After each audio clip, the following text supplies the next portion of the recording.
আসসালামু আলাইকুম, সবাই কেমন আছেন? আজকে আমরা বড়শি দিয়ে মাছ ধরতে আসলাম। আমাদের রেঙ্কা জীবনে প্রথমবার আজকে মাছ ধরবে বড়শি দিয়ে। তো রেঙ্কার খুব শখ ছিল বড়শি দিয়ে মাছ ধরার। তো আজকে রেঙ্কারে নিয়ে টোকিও থেকে কানাগাওয়া কিনে আসলাম মাছ ধরতে। বড়শি দিয়ে মাছ ধরতে আমার কাছে খুবই ভালো লাগে। অনেক দিন পর মাছ ধরতে আসলাম, আর রেঙ্কা তো এই প্রথমবার মাছ ধরবে।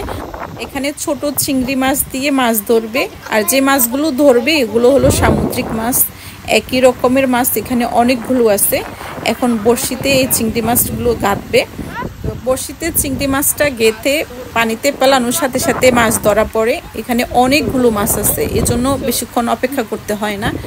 এখানে যারা মাছ ধরতে আসে তারা শখ করে আসে মাছ ধরার জন্য, শখের বসে আসে।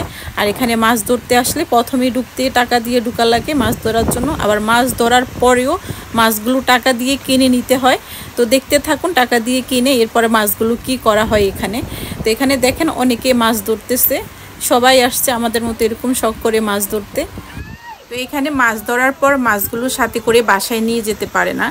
এখানে যে মাছগুলো ধরে এখানে এগুলো খাওয়ার ব্যবস্থা আছে। তো ব্যবস্থাটা কি, তো সাথে থাকুন জানতে পারবেন।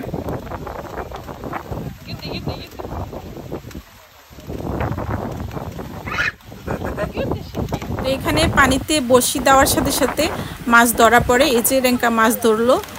তো মাছটা কিভাবে ধরলো পানি থেকে উঠানোর সময় ভিডিওটা আমি আপনাদের সাথে শেয়ার করতে পারি নাই, দুঃখিত।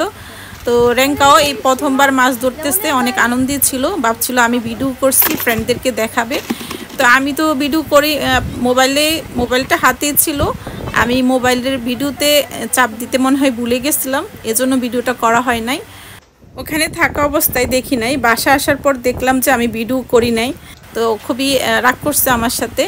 তো দুইটা মাছ ধরছে আজকে, এই দুইটা মাছ এখন এখানে নিয়ে আসছে। এখানে আনার পর এখানে টাকা দিয়ে কিনে নিতে হবে আমাদেরকে।